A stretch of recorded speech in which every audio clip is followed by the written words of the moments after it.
Muita paz de Cristo, amados irmãos. Antes de louvarmos ao Senhor, convido-vos a ler a palavra de Deus no livro de Salmos, capítulo 63, versículo 1. Deixei-vos o texto no chat. Diz: Ó Deus, Tu és meu Deus, eu te procuro intensamente, a minha alma tem sede de Ti e todo o meu ser te anseia, como terra seca, extenuada e sedenta. Irmãos, convido-vos a adorar ao Senhor, mas não apenas isso, dizer ao Senhor: Jesus, eu anseio a Tua presença, Senhor, assim como a terra seca precisa de água, assim como a lenha é queimada com fogo, Senhor, eu quero estar com a Tua presença neste dia. Por que não cantamos isso para o Senhor, irmãos?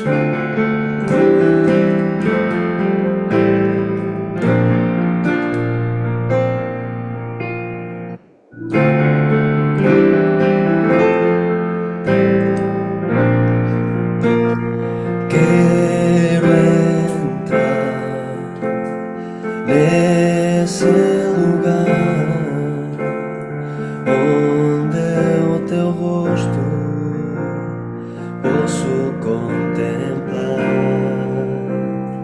Quero entrar a esse lugar onde a Tua voz posso escutar.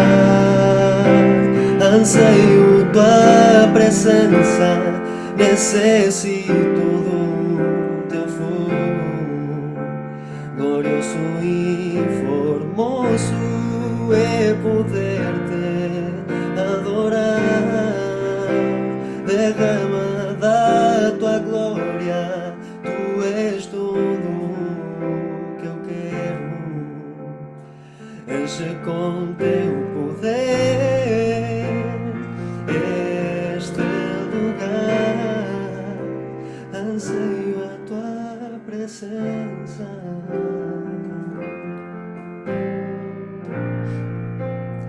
Anseio Tua presença.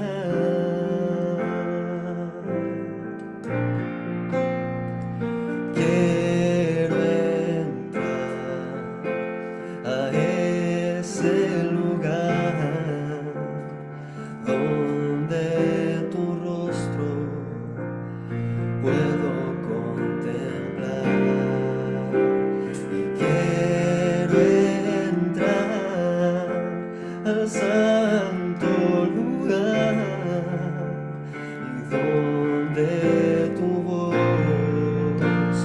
puedo escuchar.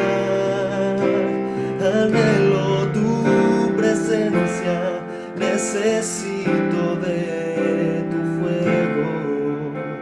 No hay nada más hermoso que poderte adorar. Derrama de Tu gloria, eres todo lo que quiero, y llena con Tu poder este lugar. Anhelo Tu presencia, necesito de Tu fuego. No hay nada más hermoso que poderte adorar. Derrama de Tu gloria, eres todo lo que quiero, y llena con Tu poder este lugar. Anhelo Tu presencia.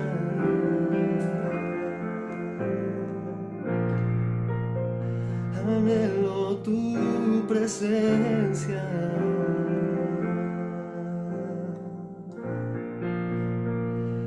Anhelo Tu presencia.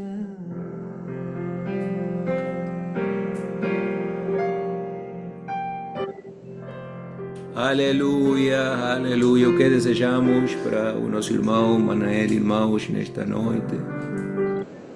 Que Deus lhe abençoe grandemente e que Deus seja manifestar a sua presença nesta noite, irmãos, pois é tudo o que necessitamos e é tudo o que queremos também. Não há nada melhor, não há nada mais formoso do que estar na sua presença e poder escutá-lo e poder admirá-lo também. Irmãos, como todos sabem, estamos numa série que é doutrinária, que tem a ver com a doutrina apostólica, e temos começado com um tema muito básico, como é precisamente o tema da doutrina apostólica. No primeiro serviço do ano, o nosso irmão Estevão nos partilhou uma introdução a esta série. Logo disso, este servidor começou pelo primeiro princípio doutrinário ou doutrinal, o qual é a Bíblia. E é nesse tema que estamos agora. Eu já vos tinha dito que íamos partir em 3 partes este ensino sobre a Bíblia, e hoje, portanto, vamos entrar na segunda parte de 3, com o título A Bíblia, a Palavra Inspirada de Deus. Tema baseado no conhecidíssimo texto de 1 Timóteo 3,16. Temos decidido também acrescentar o versículo 17.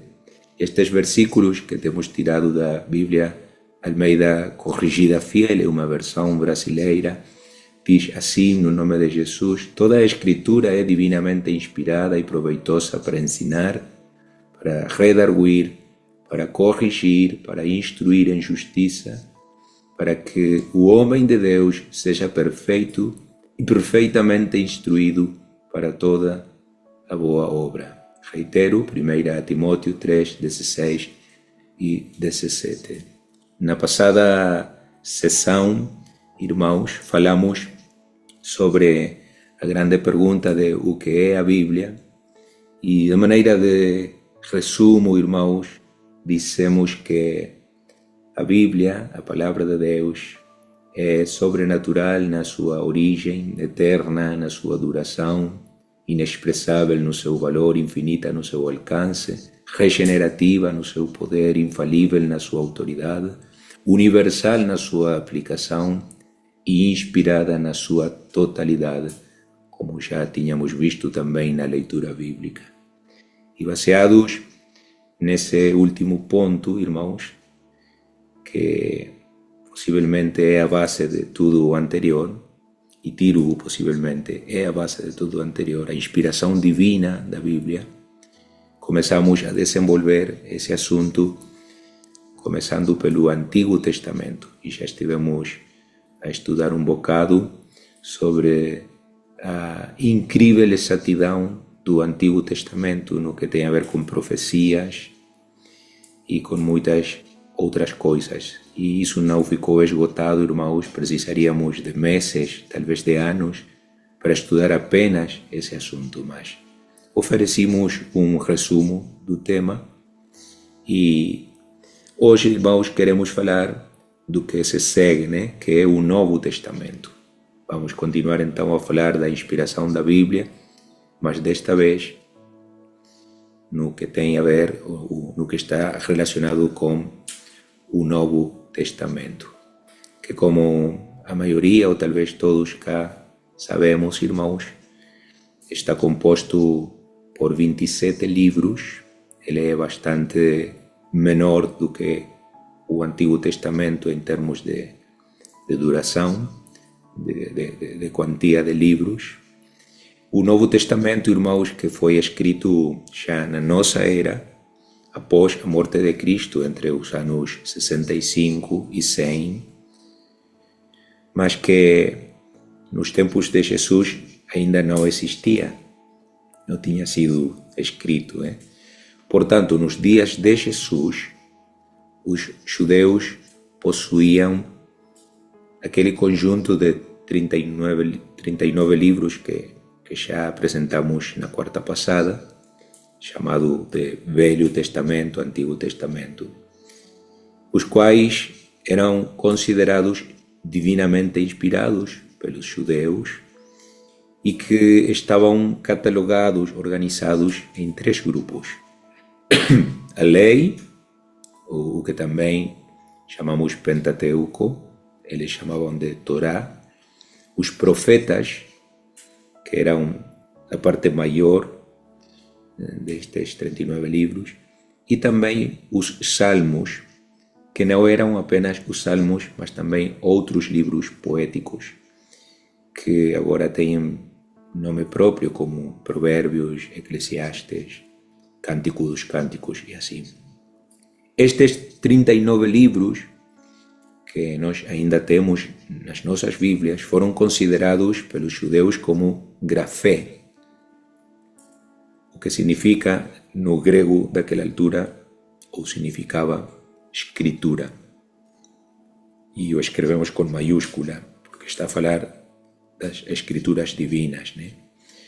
Isto é o que Paulo, por exemplo, menciona no seu livro aos Romanos, na sua carta, no capítulo 9, versículo 17, é também mencionado por Lucas, no capítulo 24, versículo 27, quando eles falavam de escrituras, estão a referir-se exclusivamente ao único que tinham nessa altura como divinamente inspirado, que é o Antigo Testamento. Algumas vezes, no Novo Testamento, que é o que estamos a comentar agora, as escrituras iam acompanhadas, a palavra escritura, da designação santas, ou também sagradas escrituras, santas escrituras. Isto o podemos ver, por exemplo, em Romanos 1:2, em 2 Timóteo 3:15. Estas são somente algumas referências, irmãos, porque existem muitas mais. Em resumo desta parte, deste parágrafo que estou a partilhar convosco, irmãos, estes 39 livros, desde o Gênesis até o Malaquias, são os que compõem o que hoje conhecemos como o Antigo Testamento. Agora vamos ver, então, em que conceito tinham Jesus, os apóstolos e também outros discípulos de Cristo, estes livros que constituíam a Bíblia para eles, a Bíblia no seu tempo. Pronto, começamos por dizer que Jesus sempre demonstrou uma grande reverência e também um profundo respeito pelas Escrituras. Escrituras às quais ele apelava para apoiar os seus argumentos. E isto não apenas no seu ministério público, que começou por volta dos 30 anos de idade. Já desde criança podemos achar aquela história muito conhecida de Jesus no Templo de Jerusalém com apenas 12 anos. E ele tinha um grande conhecimento das Escrituras. De facto, sabemos que ele é o autor das Escrituras, como não ia conhecê-las, né? E surpreendeu, espantou a todos naquela altura, pois, sendo ainda um menino, ele podia responder qualquer tipo de pergunta sobre as Escrituras. Em João 10:35, irmãos, Jesus disse que a Escritura não pode ser anulada. Nas Bíblias em espanhol usa o termo abrogada, que também é de uso no português e tem relação com o mundo jurídico, né?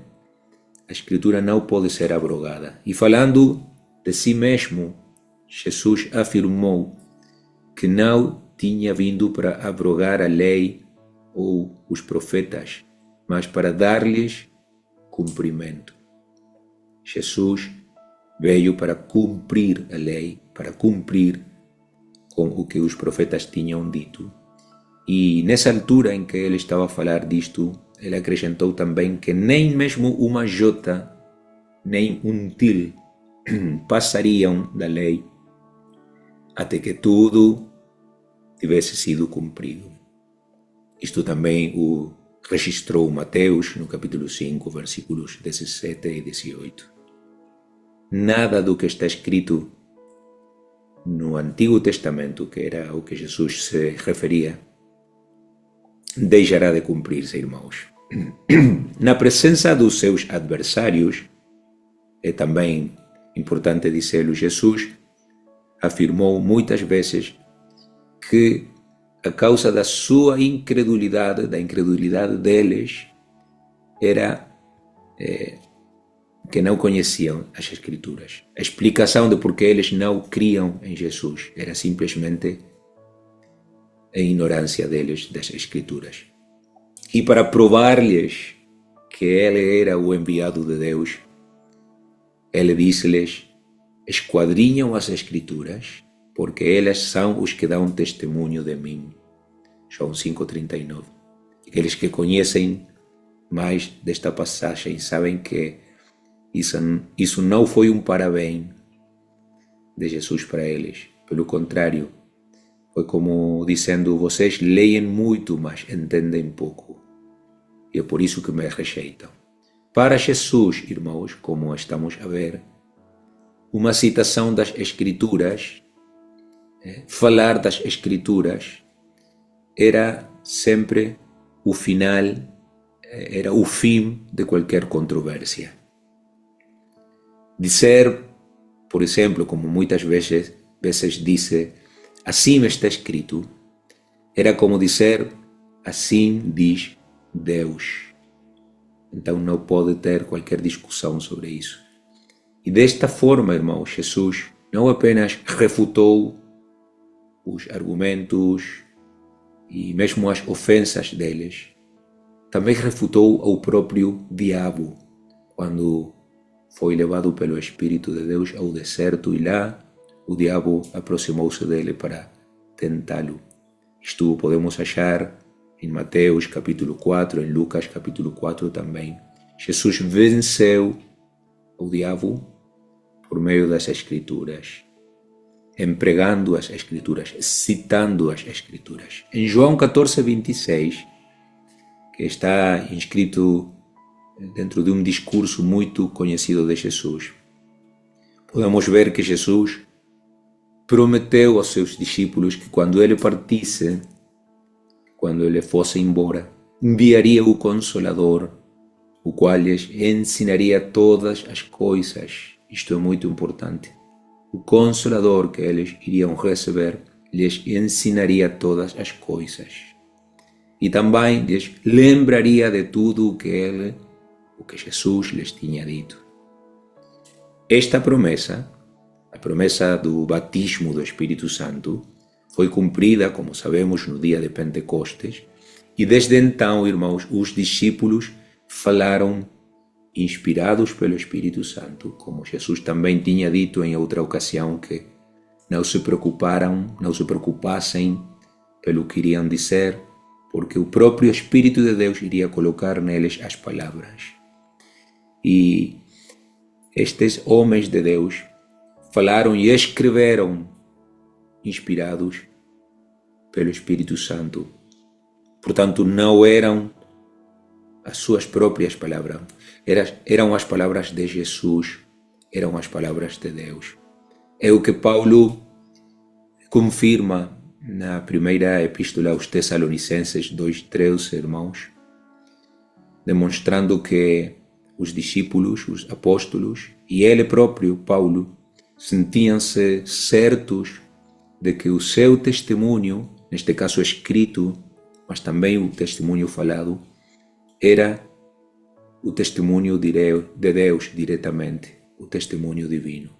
Também João, na sua primeira epístola universal, capítulo 5, versículos 9 ao 12, fala disto mesmo, irmãos.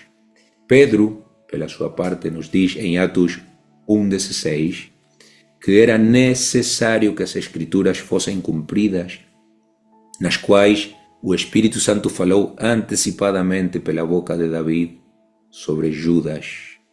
Vocês podem estudar depois o capítulo 1 de Atos e ver estas palavras aí. Um bocado mais para frente, em Atos 3:18, Pedro afirma que o que aconteceu com Cristo, tudo o que aconteceu com Cristo, foi para que se cumprisse o que Deus tinha anunciado de antemão pela boca dos profetas do Antigo Testamento. E o próprio Pedro, mais tarde, expõe, numa das suas epístolas, a mesma ideia, ao escrever que nenhuma profecia da Escritura é de interpretação privada, quer dizer que não é do capricho de nenhum estudante da Bíblia, porque a profecia nunca foi trazida pela vontade humana. Ao contrário, aqueles homens falaram em nome de Deus, sendo inspirados pelo Espírito Santo, 2 de Pedro 1, 20 e 21.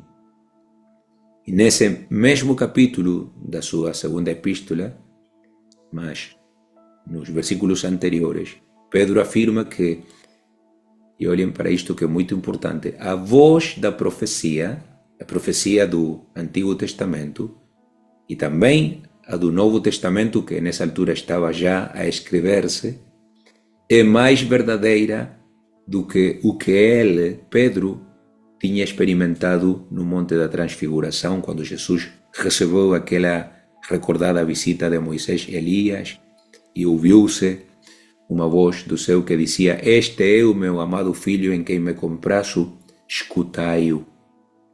Este es mi hijo amado en el cual tengo complacencia, a él oíd." Sem qualquer dúvida, irmãos, quando o apóstolo Pedro escreve na sua epístola estas palavras, o que está a dizer não põe em causa aquela experiência que ele teve. Nós sabemos que Pedro jamais poderia duvidar do que ele viu, ele ouviu no Monte da Transfiguração, naquela ocasião extraordinária. Mas o que Pedro está a afirmar aqui é que ainda mais verdadeiro que o que ele viu e ouviu junto com João e Tiago era e ainda é a revelação de Deus provista nas Escrituras. Vocês podem achar isto na 2 de Pedro capítulo 1, versículos 17 ao 19. En español dice: tenemos la palabra profética más segura. Y preguntamos, ¿más segura de que qué? Bueno, más segura que cualquier experiencia espiritual, por profunda, por grande que sea. La palabra escrita es más segura. O apóstolo Paulo também tinha esta convicção plena, né? De que ao proclamar a sua mensagem, nas suas viagens missionárias, por exemplo, ele estava a apresentar a palavra de Deus. Ele não estava a pregar-se a si próprio, como também disse numa altura aos Coríntios. Na primeira aos Tessalonicenses, Paulo afirma: damos sem cessar graças a Deus, pois, havendo recebido de nós a palavra da pregação de Deus, a recebestes não como palavra de homens, mas, segundo é na verdade, como palavra de Deus. Primeira aos Tessalonicenses 2:13. Em Gálatas também, capítulo 1, versículos 11 e 12, Paulo escreve: mas faço-vos saber, irmãos, que o evangelho que por mim foi anunciado não é segundo os homens, mas pela revelação de Jesus Cristo. E, na importante passagem de 2 Timóteo 3,16, que já temos partilhado várias vezes aqui, Paulo enfatiza novamente que a Escritura é uma revelação direta de Deus. Revelação direta de Deus. Quantos dizem glória a Deus nesta noite? Quantos agradecem a Deus pela sua palavra sagrada, pela sua palavra formosa, irmãos? Glória a Deus. Irmãos, agora vamos falar um bocado do que está no ecrã. Porque se há algo que demonstra, até para os mais incrédulos, até para os mais reticentes e duros, que a Bíblia é a palavra de Deus, que ela é inspirada divinamente, é o facto de que as profecias nela escritas se cumprem, irmãos. Sim, estão a cumprir-se de facto nesta altura da história da humanidade. Irmãos, Deus, o qual é fiel e poderoso ao mesmo tempo. Faz com que tudo o que foi profetizado pela sua revelação aos escritores, tudo seja cumprido no tempo oportuno. Diz-se que 2/3 da Bíblia são compostos de profecias. Uau! 66% dos escritos sagrados, irmãos, são profecia. Sabemos que apenas uma pequena parte destas milhares de profecias se tem cumprido ou foi cumprida até o presente. Mas as que já foram cumpridas demonstram fehacientemente, contundentemente, que o resto também será cumprido. Vou repetir isto último, irmãos. O resto das profecias ainda não cumpridas serão cumpridas, porque as que já se tinham que cumprir, se cumpriram, irmãos. E exatamente. Quantos podem colocar um amém aí no chat para dar ânimo ao palestrante nesta noite? Estas profecias, irmãos, não apenas do Antigo, mas também do Novo Testamento, foram dadas em relação a eventos, a lugares e a pessoas. Mas onde mais claramente se vê o seu cumprimento é na sua relação com a pessoa de Jesus Cristo, o Messias prometido, de quem falaram os grandes profetas do século 8 a.C., como Isaías, Oséias, Miqueias e outros, mesmo o rei Davi, como falamos no serviço da semana passada. Todos eles anunciaram, profetizaram sobre a vinda de Jesus, sobre o nascimento de Jesus. Não temos muito tempo, irmãos, mas são muitas as profecias feitas, por exemplo, sobre o nascimento de Jesus, sobre a infância de Jesus, bem como sobre as últimas horas da sua vida nesta terra. Por exemplo, temos profecias sobre que Jesus nasceria concebido por uma virgem, e isto também já foi mencionado na quarta passada, Isaías 7,14. E isto, irmãos, cumpre-se em Mateus 1,18 e também 23 ao 25. Também foi profetizado que Jesus nasceria em Belém, segundo Miqueias 5,2. Esta profecia foi cumprida em Mateus 2,1. Novamente, irmãos, também se anunciou que Jesus seria visitado por magos, Salmos 72,10. E isto pode-se ver cumprido em Mateus 2,1 ao 12. Também que seria chamado de Egito, Oséias 11,1. E vemos em Mateus 2,15 que assim foi, irmãos, porque na sua meninice Jesus foi levado para Egito e de lá foi trazido para Nazaré. Também temos profecias sobre a morte e a paixão do nosso Senhor Jesus Cristo. Por exemplo, que o feririam no queixo, que lhe heririam em sua mejilla. Miqueias 5,1. Cumprida esta profecia em Lucas 22,64. Foi dito também em Isaías 56 que cuspiriam na cara dele.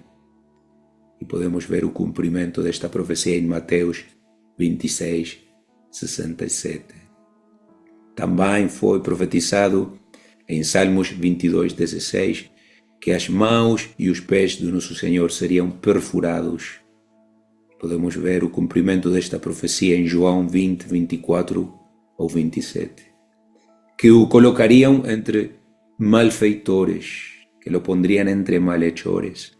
Isaías 53:12, o qual se cumpriu, irmãos, em Marcos 15, 27 e 28. E por último, e estamos a mencionar apenas algumas, que Jesus seria enterrado com os ricos, Isaías 53:9. Isto cumpriu-se em Mateus 27, do 57 ao 60. Olhem, irmãos, apenas sobre a noite da apreensão, a noite em que Jesus foi levado cativo. Existem mais de 30 profecias que por falta de tempo e espaço não vamos mencionar. Todas elas foram cumpridas. Há profecias sobre o seu julgamento, há profecias sobre a sua morte, sobre essas horas finais de Jesus, antes de ser crucificado. De facto, irmãos, são mais de 300 profecias, as quais foram cumpridas nessas últimas 24 horas. Mais de 300. Alguém glorifique o nome de Jesus Cristo nesta noite. Alguém dê-lhe graças pela sua palavra exata, precisa. Estas e muitas outras profecias, feitas com séculos de antecedência, com milênios de antecedência, em alguns casos, tiveram um cumprimento exato na pessoa de Jesus. E todas elas, irmãos, põem em evidência a inspiração divina do Antigo Testamento, a inspiração divina nestas pessoas que as proclamaram, que as escreveram.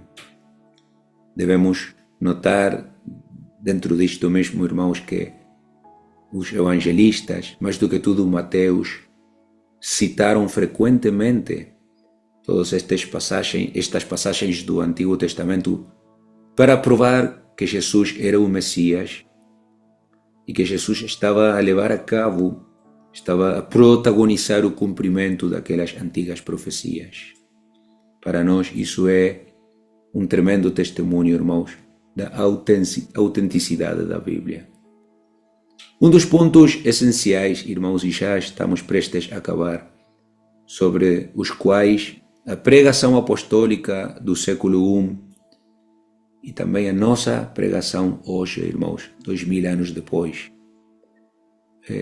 Ponto essencial ao redor do qual gira a nossa pregação, irmãos, tal e como é visto no livro de Atos dos Apóstolos, era e é demonstrar que as profecias se tinham cumprido.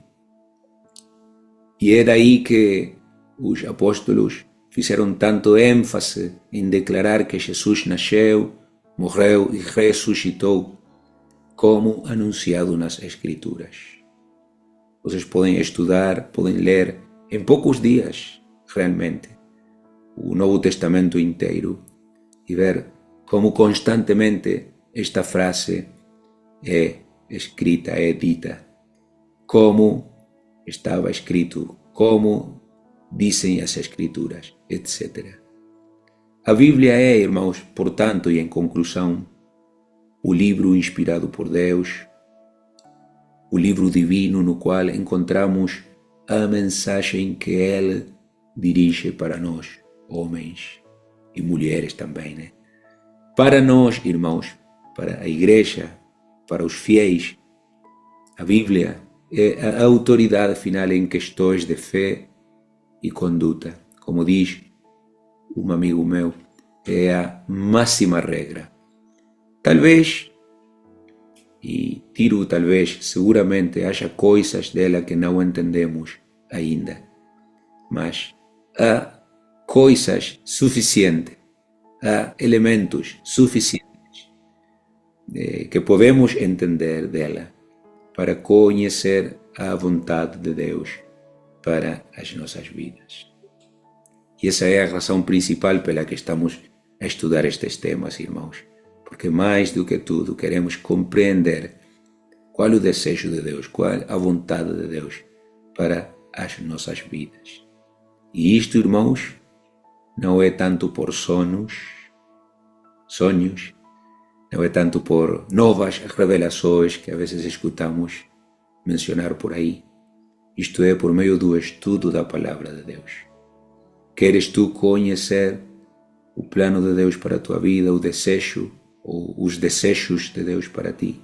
Estuda a Bíblia, lê a Bíblia, medita nela, memoriza versículos dela. E Deus, sem qualquer dúvida, irá falar a tua vida, irá ensinar-te tudo aquilo que Ele tem para ti, tudo aquilo que Ele espera de ti. Por que não o pedimos a Deus neste momento, irmãos, num instante de oração? Dizemos para o Senhor: Senhor, obrigado pela Tua Palavra nesta noite e obrigado, Senhor, por este tempo abençoado de estudo, no qual, como foi dito, Senhor, estamos a comprovar mais uma vez que a Tua Palavra é verdade, Senhor, que ela é única, que ela é mesmo inspirada por Ti, Senhor, que estes homens santos que Tu escolheste para escreverem os Teus propósitos, os Teus planos, não o fizeram da sua própria vontade, mas pela direção do Teu Santo Espírito. Senhor, obrigado porque temos este privilégio que muitos não têm, de acesso livre à Tua Palavra, Senhor, de poderla estudar, de poderla considerar como estamos a fazer aqui, Senhor, nestas reuniões. Agora também, Senhor, temos o grande compromisso de fazê-lo. Muitas vezes, Senhor, pela razão que for, deixamos isto de lado, adiamos o estudo da Bíblia, Senhor, e permitimos que outras ocupações nos entretenham, nos afastem dela. Mas nesta noite, Senhor, queremos pedir-te, nos ajudes, nos des forças, inteligência, sabedoria, para aproximar-nos novamente à Tua Palavra, para fazer dela, Senhor, o nosso livro favorito e dedicar-lhe mais tempo, Senhor, do que estamos a dedicar, Senhor, até agora. Oro por cada um dos meus irmãos, oro por mim, Senhor, oro por esta igreja, e que possamos ser uma igreja bíblica, Senhor, uma igreja que ama, reverencia, respeita e obedece a Tua Palavra, Senhor. Que isto não acabe aqui, Senhor, quando o serviço de edificação acabar. Pelo contrário, que comece, Senhor, quando o serviço acabar. E que tenhamos uma vida, Senhor, apegada, muito próxima, Senhor, à Tua Palavra. Que constantemente, Senhor, estejamos a pensar nela e a falar dela também, Senhor. Eu dou-te graças nesta noite, Senhor, por todos os que cá estamos e temos este privilégio, Senhor, de podermos comprometer contigo neste sentido. Oramos no nome de Jesus Cristo e oramos por uma bênção grande, Senhor, para cada um dos irmãos, para cada lar aqui representado. No nome de Jesus. Amém, Senhor, e amém.